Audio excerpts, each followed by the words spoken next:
where I'm from, my daddy raised me. He's like, you get your butt kicked, you heal up, and you go back after the guy who whipped you until you whip him, and it's over. And that was the one thing that was really getting on to me, is that I felt that I had been beaten. And I did everything I could, surgeries and everything, to put myself back together to go back over and to re-engage. So I went back over into Iraq in 06 and 07 and wound up getting my knees blown out, cost me my career, so it totally backfired. But, besides that,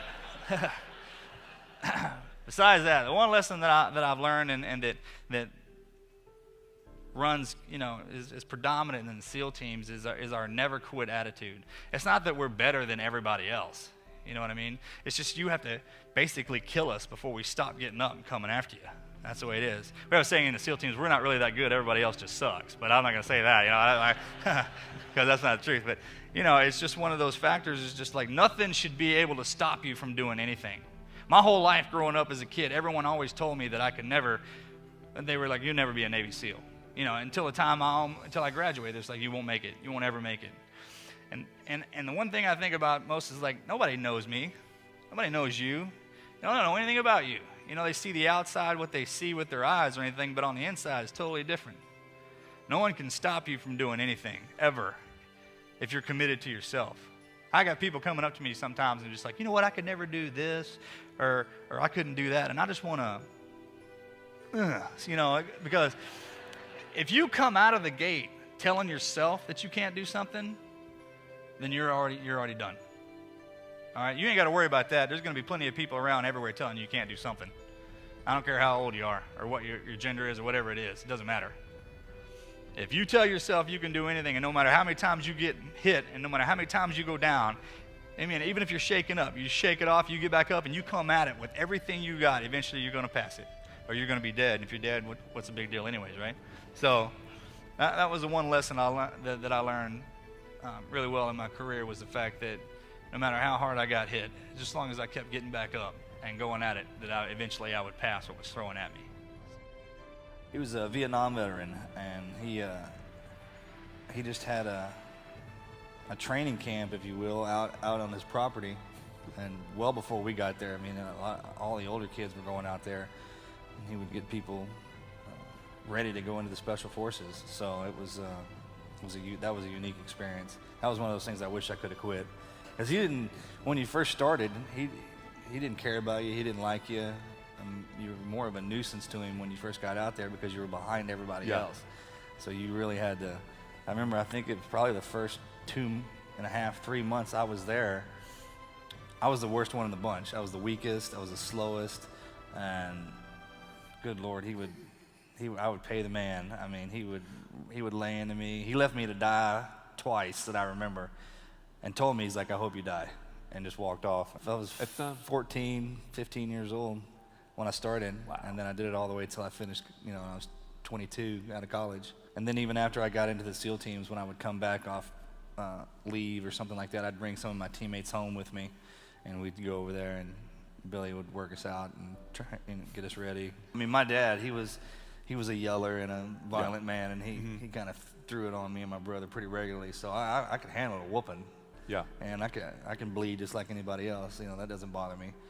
But it got to a point to where when I literally couldn't do the things he wanted me to do, it was affecting me mentally and emotionally, because I just thought I was weaker than everybody else. I don't like that. Right. I don't like the fact that, and I'm not saying I'm a Superman or anything like that, but if I see somebody who's stronger than me and something that I'm trying to do, I'm going to work harder till I'm stronger than they are. And that's what he taught us. He's just like, you want to be here? You want what I have? You want this? You need to work. You need to push yourself. And there were days where I literally would have to just completely sit down in the shower just to wash my hair. And I think my mother tried to take me to the hospital a few times because I was just so beat down. And it's like, no, I'm good. I'll heal up. I got to get back in there. And that's what he preached. He was just every day. He's like, you're only here for a little while. So like, take full advantage of it. He goes, when you slide up to the pearly, he goes, when you get up there and you're checking in, he goes, you can either walk in there with a perfect, pristine body and And I'm sure they're going to look at you going, you didn't take advantage of anything I gave you. He's like, when my boys, Billy, when he referred to him as his boys, he goes, when y'all get up there, y'all going to slide in there sideways, and they're going to go, good Lord, you took advantage of everything we gave you. I mean, it's baling wire holding us together. I mean, your parents are there to mold you and guide you, and if you don't have that or whatever. My brother and I molded our character and the way we would live our lives as a direct opposite of what my father was. So you can learn what not to do. Right. I don't run a cop-out to people who's like, well, my father beat me, and this is why I'm a serial killer. Yeah. My father beat me every day. Mm-hmm. I mean, first time I ever got knocked out was by my dad. So I don't believe in that. Mm-hmm. And I don't have anger issues. Well, I mean, when I was working, it was a different story because I got paid to do that. But anyways, I've never even raised my voice to my wife. She's never seen me angry. I've never cussed at her or anything like that. She's the most important thing in my life. So are my kids. That's great. And I don't believe in that. So I mean, if they're dealing with that, it's just to stay focused and keep the course and know that you're better than that. And I mean, sure, anybody can cop out and be like, well, I was dealt a bad hand. Yeah. So what? Everybody is. Life's tough. Suck it up. That's right. And just, push forward. I think that's one of the things that makes the training so tough is just knowing that in the back of your head, like any second now I could be gone for whatever reason. Mm-hmm. Injury, they don't like me, they want to, whatever it is, I'm out of here.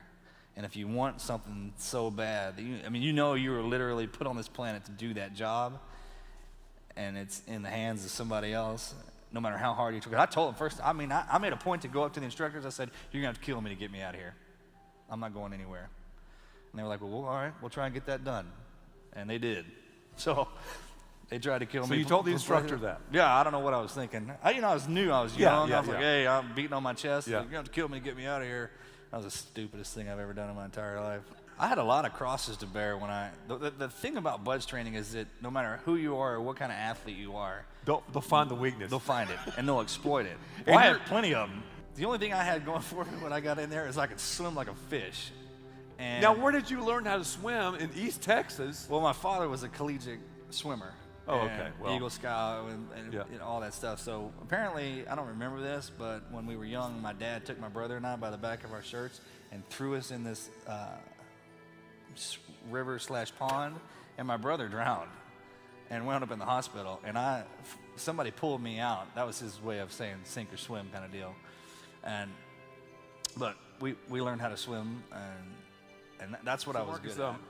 So you had, how many people in your BUD/S class started the class? How many people started with BUD/S, and how many made it? 164 started, and 10 made it. And my brother had 254, I think, and 16 made it. Whoa. And you broke your femur. I did. How did that happen? It was after Hell Week, and we were doing there's this evolution called the Monster Mash. It's kind of a Hoo-yah type deal. I think you run 6 miles, you come in, you jump in the ocean, you swim a mile and a half, you come back, you run an O course, you do the 80-foot rope climb and everything. Well, something happened, and I'm trying to figure out what it was, but I did something to upset one of the instructors, I think, and he made me carry a car tire. So I had this car tire around my neck, and I did the whole thing, and I tried to swim with it. I swam out through the surf and was swimming through the ocean, and I didn't make it the whole mile. I started to sink. So I towed that thing in, and I came back, and I had to do the 80-foot rope climb. So I put my tire back on and had water in it, and I climbed to the top of the rope. With a tire? Yes, sir. And when I reached up to grab you got to hit the top of the I-beam. That's when you... Yes. And I started to slide, and I fell. And then I fell from the top of the rope all the way down, and I landed in the sand on my feet, and I rolled over on that tire. It was kind of propping me up. And the instructor was saying, you want to quit? You going to quit? Get out of here. And I was like, no, I'm not going to quit. And I got up on the rope, and I climbed back up. Well, by the time I got out to the rope, because I was carrying that tire, everything was the ropes were real slippery and wet and sandy. And I crawled up again. I got to the top. I hit the rope, the I-beam, and I fell again.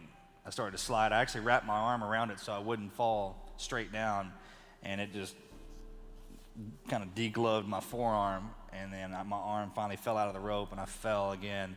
And when I hit the ground, I fractured my femur and my pelvis. So I just limped off on it. I didn't tell him anything. I felt it. It felt like I had pulled my groin. Yeah. Is what it felt like. And I said, I'm okay. He made me, they surf tortured me because I fell. And then I ran on it for another 2 weeks. We went to second phase and a dive phase. And when our first 4 mile timed run, I was way in the back. Well, I was always in the back, but I was way back. I think I had hit 3 miles at 45 minutes or something. And it was pitch black. I couldn't see, and it was still dark outside. And all of a sudden, these headlights come up, and the instructor said, "Who are you?"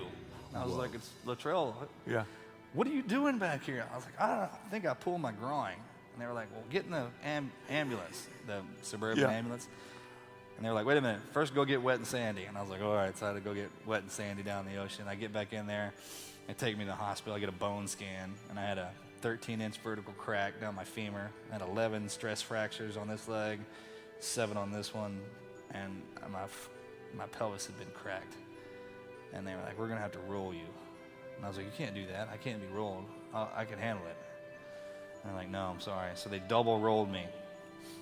And when I was there healing up, I was on crutches. I was all, but I was still getting beat. I mean, I would crutch up into the compound and start to be like, "Go get in the surf." So I was laying out in the ocean in the surf, with my crutches up like this. And it was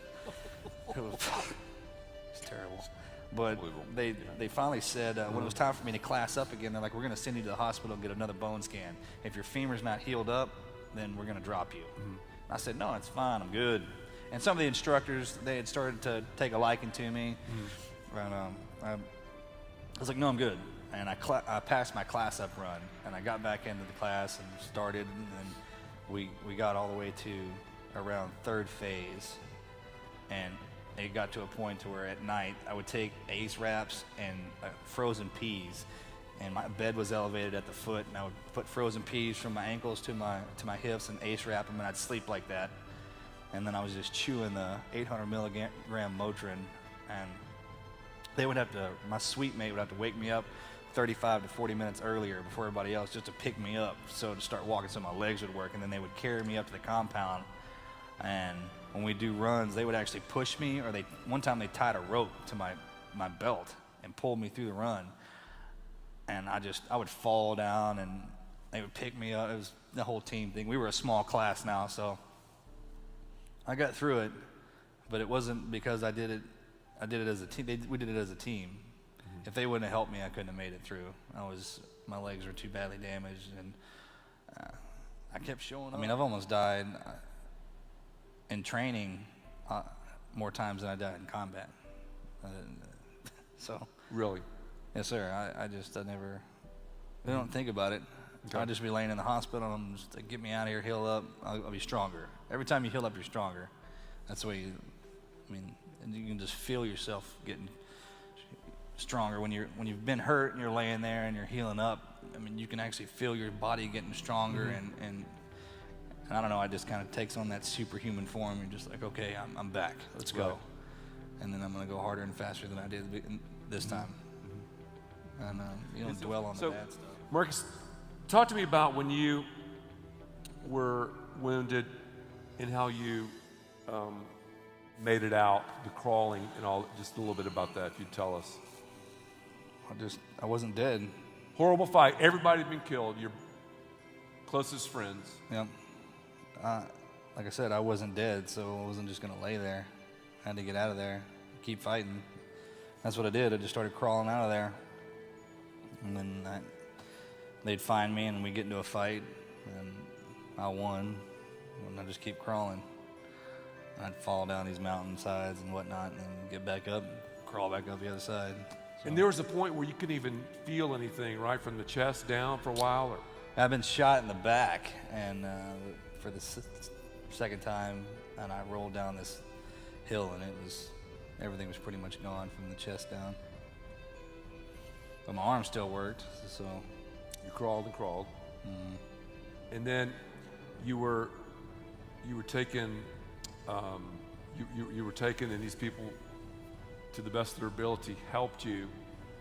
And then we sent 16 people in on a helicopter to rescue you. Am I correct? And then it was shot down.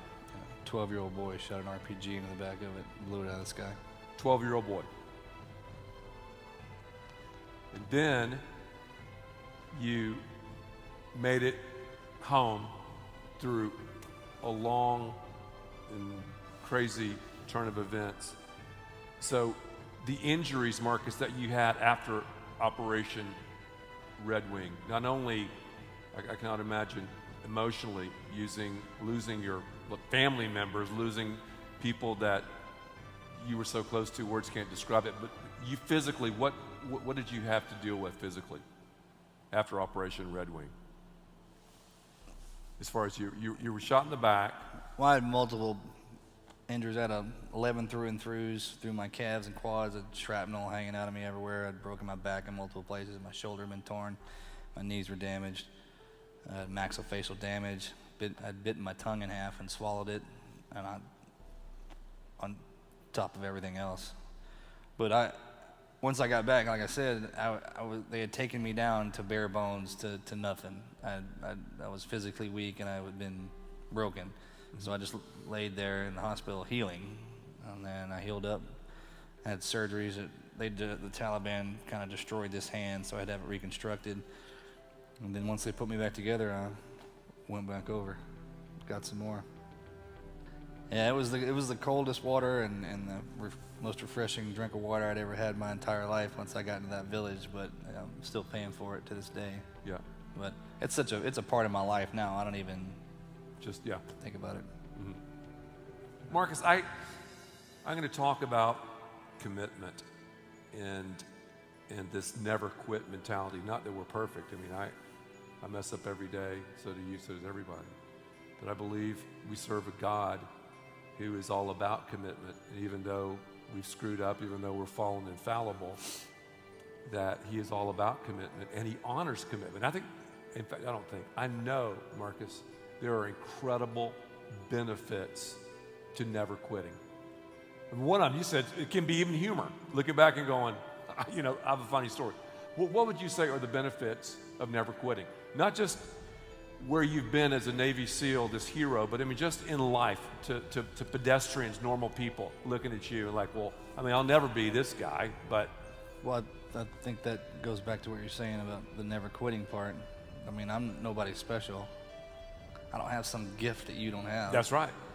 So, never quitting something allows you to, I guess the best way to put it and the way to say it is because I know what I've done in my past, I have a pretty good idea what can't stop me in the future. And if something does hit me that I haven't experienced before, then I'll just go down to that low gear until I overcome it. And then I just tuck that one down. I'm like, what else do you have for me? So most of the obstacles and adversity that I face in day-to-day life is just something that I don't even notice, and I just shrug off. If something really hard hits me, then I have to go down to that low gear to get through it, and then I do it. And then just, Charlie Mike, continue the mission. Benefits, as you mentioned about commitment, would be discipline, endurance, vision, creativity. You can talk about character all day long, but if you don't have commitment, if you're not committed to it, it ain't gonna happen. Right. I mean, you have to see where you're starting. Everyone can see that, and then you have to know what the end game is. And then whatever it is that gets thrown at you in the middle is just static. That's right. Marcus, let me ask you this: how far, when you fell off the mountain the first time, did you fall? How many? Do you know how many feet you fell? Probably 6,000 feet down the mountain. And after I'd been shot, and I engaged these three guys who had engaged me. And after I had eliminated that threat, I didn't know what to do, so I grabbed a rock and I reached out as far as I could, and I drew a line in the sand. I was like, I'm gonna crawl to that till my feet hit it, and if I'm still alive, I'm gonna do it again. That's what I did. So you reached out, nothing was really working, reached out, except your arms here, drew a line with a rock, crawl past the line, and then drew another one. Yeah, I did that for 7 miles, and that's when I finally found that, got to water, found a waterfall down on the side of this mountain. God, what a metaphor. Again, no one will ever find themselves in the situation that you found yourself in. But what an illustration, Marcus, about whether it's school, whether it's about marriage, career, whatever in life. Hey, you know, I feel like giving up. This is a joke. I can't do this or that. Draw that line. It could be 5 minutes. It could be, you know, a day. I'm going to draw that line. If I get to there, then the next day I'll draw another line. Whether someone's battling with addiction, you know, drug addiction, alcohol, whatever it is. I mean, that's powerful because that waterfall is out there. I mean, the stream of water is out there. Life, actually. That's right. Well, I was shot. I had multiple frag, not only from the RPG rounds themselves, but from the trees and the rocks, which actually hurt worse than the RPG blasts themselves. I fractured my spine in multiple places, my pelvis, tore my rotator cuff out. My maxillofacial damage was very severe. Didn't show it in the movie, but I'd actually broken my nose and I bit my tongue in half and swallowed it. And I had 11 through and throughs in my quads and calves. Most of the skin off of my back side and most of my front side was turned into hamburger. But as far as the pain tolerance, and most SEALs have high pain thresholds anyways, and the adrenaline that was flowing through me, on concentrating more on what I had to deal with, the task that was in front of me, and concentrating on my teammates is ultimately got me through the initial gunfight. I was actually shot in the back the following day. It didn't show that, and that one hurt. Because my adrenaline wasn't up and I wasn't really prepared for it. But ultimately, from the time we check into SEAL training, and become tadpoles and work our way up through the community, it's a selection process that weeds out the weak or the ones that can't handle it, and the ones that can are the ones that make it through it. And they put us in situations in our training that pretty much equate to everything that transpired up on the mountain that day. I still have surgeries to this very day. My communications are kind of just like cell phones out here. You're driving down the road or talking to somebody, and then all of a sudden the phone just goes down. You can't explain why. It just happens. The terrain that we were in, believe it or not, there's a lot that goes into dealing with communications, from the rotation of the earth, the sun, the clouds, and rain. And ultimately, the position that we were in to where we could get the best vantage point for our target location didn't allow us to have stable communications. That's why we had the backup with the satellite phone.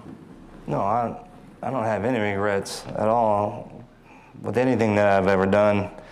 It was a situation that we got put in that we had to deal with. We tried to radio back for advice on how to deal with this particular threat.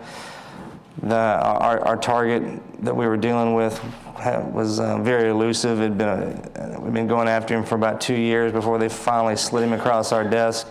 And soft compromises are a part of what we do sometimes. I mean, working out in that area, it's bound to happen. It's their backyard, and we're just kind of trying to work our way through it. I mean, it's literally one of the things where if you go in and you take a rock and you move it from this area to this area, it's probably the rock that this guy's great-great-great-grandfather sat on to go to the bathroom or something, and it's just like, hey, where's my rock? Obviously, there's been somebody up here who's not supposed to be up here. So in order to dig in and find positions to where we can get vantage points on what we were dealing with was very difficult. And that's what came in with the training and how long we'd been out there. We've been doing this. Our team had been together for a very, very long time, so we were really good at what we did. The overall decision to turn them loose was well above our pay grade. I'm speaking of rules of engagement and stuff like that. And there had been situations in the past where the exact same scenario had played out with other forces, some Green Berets, and so forth and so on. You know, there's no manual that they can hand us that we wish we could look at every time something like that goes down. It's another thing. And the reason that we train so hard and train so long and that there's so much time and money invested into what we do is because you allow us the opportunity to make our own decisions while we're out there. I mean, it'd be like laying on the operating table while some guy's working on your heart, and you're like, hold on, wait a minute, let's call somebody else in here because I don't think you know what you're doing. Well, we do know what we're doing. So everything that we encountered out there and all the situations that were right there in front of us, ultimately our decision is what we had to deal with and to turn them loose. Good, bad, or indifferent. The outcome obviously was bad, but we're prepared for that as well. So, I mean, being in the SEAL teams, we're outside of the box thinkers. I mean, we're not idiots. Most SEALs have their degrees, and a lot of them have their masters, and we've been in this game for a very, very long time. So the thing that we ask, and not out loud, we just hope and pray that the American public has enough trust and faith in us to do and make the right decision. I've seen so many, and I've heard so many Monday morning quarterbacks. It's the funniest thing to me because I read stuff, not too much online, but this, you hear people like, oh, I'd killed him, just did it right there and there. Really? Would you? I mean, you've been there? Absolutely not. You hadn't been there. And then the other people are just like, well, you turned them loose, and that was the right thing to do, even though everybody died. So how do you weigh human life? It's a conundrum that can never be answered. It's war, and there is no right or wrong answer in combat. And those people who aren't out there carrying the rifle have no business dictating what and how we do it. And we don't want to thank you, a pat on the back or anything like that. We just want you to enjoy your life, and because everybody's made different. I mean, in real life, I was unaware of that. I didn't know that had happened. It was after, well towards the end of the gunfight, and I had already crawled into a crevice and buried myself. I just remember laying there praying. There was actually a helicopter that I believe it was an Apache that flew overhead, and I could see the pilot in the cockpit, and the militia and everybody were walking over the top of me. I mean, there was rocks falling on my head. I mean, I could smell them. They were right over the top of me, and I had this idea. I couldn't key up my radio. My battery was low, and it was making this. There's a low battery ping that comes out once that happens, and to give away my position. So I'd have to turn it off, and the thought actually crossed my mind to take a shot at the helicopter. Then I figured, well, that'd probably be a bad idea, because if you turn around, piss him off, and come in here with guns blazing. But all of a sudden, while I was there, I was praying. I was like, God, please, give me something, because I was paralyzed from the waist down. In the movie, they had me walking around. I didn't walk. I crawled for over 7 miles that first night, and then and was shot again. Well, while I was laying there praying, it started to rain, and I remember going, "That's not really what I was asking for, God," because you can ask any frog, man. Even though our job demands us to be wet and sandy and miserable, we really don't like to be wet and sandy and miserable. So all of a sudden, all the militia left. They kind of just started pushing up the backside of the mountain, and I had no idea what had gone down. And then 2 days later, when the villagers brought me in there, I was in this room. They had already taken my clothes off of me. They stopped my bleeding as best they could, bandaged me up, and started to pull that frag out. And then they had left. And then about an hour later, the door kicked open, and the Taliban flooded the room. And that's when the Taliban had me. And that's when I found out that the helo had been shot down, and they were trying to tell me how many bodies were there and this, that, and the other. I didn't believe it at first. I mean, that's how loud it was on our side of the mountain, that I couldn't hear a helicopter getting blown out of the sky and roll down the hill. So that's when I found out a few days later from the Taliban. Obviously, right after the the op went down and I was rescued, they pulled him away from me. He left in the helicopter with me in real life. And the rescue was at night, under gunfire. And when we loaded up in the helo, it's funny, one of the guys who rescued me, one of the PJs, he's out in the audience right now, he's a heart surgeon. He almost shot me in the chest because I was dressed up like an Afghani and I had a rifle, and Gulab was with me and they were having to carry me. Well, the only thing that saved me, because I came up at the back side, the wrong side of the helo, and the helo actually came in to crash. The rescue is crazier than anything you just saw on that TV. The Air Force came in to get me out of there. It was absolutely insane. Well, I had come up on the wrong side of the helo, and all of a sudden there was lasers on my chest, and luckily I had fallen. I was a lot heavier back then, and I fell, and the guy behind me was a Green Beret, and he had a American flag glint tape on his chest, and it pinged, and that's the reason he dropped his weapon and didn't shoot me. And then they load Gulab and I up in the helo. We banked off the mountain. They took us to, where'd they take us, bro? ABAD or JBAD? JBAD. And then they pulled him away from me, which was a big deal. He was scared to death to be in that helo. It went from one of those things where he had been protecting me for 5 days, and when we got into that helo, he was wrapped around my leg like a wet cat, you know, and I was just kind of, and then when they jerked him away from me, I didn't have enough strength to figure out what was going on, and he pulled me back into the helo, and when they shut the door, I just remember them pulling him away, and then we flew to another base where they offloaded me onto another transport, flew me to Bagram Air Force Base, and I was in the hospital. I had multiple surgeries to put myself back together for about almost a year, and then I redeployed to Iraq in 06 and 07, and Redeployed? yes, ma'am, and Didn't know that. it wasn't a real popular idea in the community, but luckily some of the head shed, Admiral Olson and some of the other admirals gave me the blessing. All I wanted to do was go back. I mean, that's what I was born to do. And it's not that I'm messed up mentally or anything like that, but they took something from me. They beat me. And when you beat a SEAL, you better kill us, because if you don't, when we heal up, we're going to come back after you. And the only place I knew to go, I had to go back, and I went back into Ramadi, Iraq, Al-Anbar province in 06, 07, which was pretty much the worst place on the planet. And I got my knees blown out on a raid we were doing, and my spine fractured again, and it cost me my career.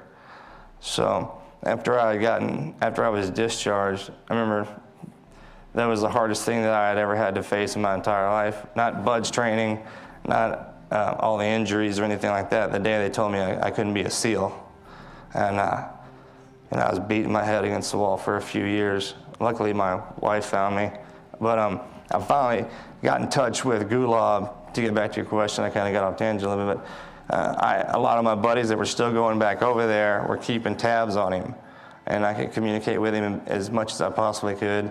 And our community and the military, we did as much as we possibly could for their village. I mean, it's in the hornet's nest.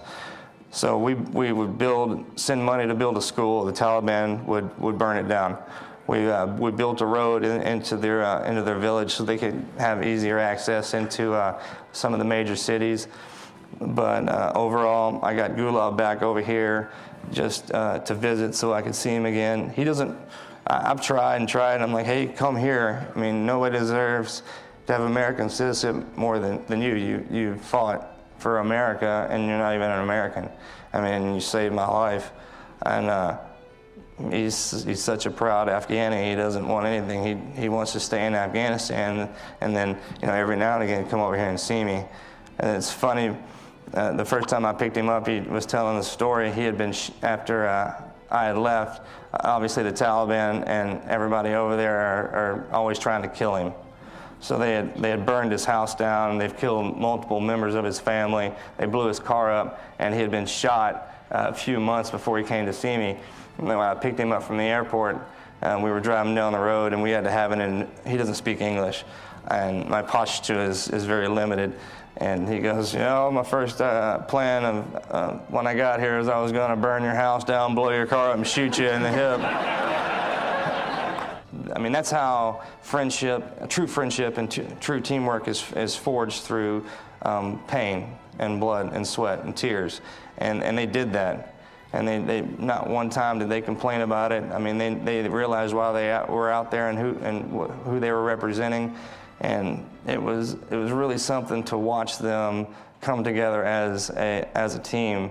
And even through the movie, it never stopped. I mean, and every day, sun up, sun down, we were always together with them, and they were together. And like he said, they're still friends today. I mean, if it came down to it, the training that we gave these guys, I mean, I could throw Taylor a rifle right now, and he could very much handle himself. One last question to you, Marcus. Obviously, you've just sat through this movie now tonight, and you've lived again. You know, it's obviously there are changes, of course, as you said, from the reality to what actually happened. But still, you've lived through this intensity again tonight. What does it make you feel looking at the movie tonight, when you're thinking about that experience and seeing it on the screen? I just think that Pete and Taylor and Emil and Mark and Ben and the rest of the cast and the crew, they did an absolutely outstanding job of taking what happened on the mountain that day and putting it into a film. I mean, even writing the book, I couldn't put every detail that ever happened on the mountain that day down on paper because I just simply can't remember it. But to really answer your question is I live through that every day in my head. From the time I lay down in bed through the night, up in the morning, there's not a moment that goes by that I don't think about it. And one of my curses is the fact that every time you hear about Operation Red Wing or Lone Survivor or anything like that, my name is synonymous with that event. And anytime anybody ever walks up to me, all they ever want to do is talk about it. Nobody ever wants to talk to me about football or hunting or anything like that. They just want to talk to me about the worst week of my life. And so it's always with me, and that's the reason I stick to the friends that I've had since I was 10 years old, and some of the guys, I mean, Taylor and I are really close now. Pete and I've been real close with him for many years now because they understand it, and they've actually been through it with me now. But to see it on screen, it's just one of those things when I was like, hey, you missed something. It may look like it was miserable on that TV right there, but I can tell you it was twice as bad in real life. I know. So I just wish that, I always wish that some of my teammates would have made it out as well to get their side of the story and to make this thing, to really open it up and find out just everything that happened, because like I said, it's coming from me and I don't remember everything. I couldn't possibly put it all down.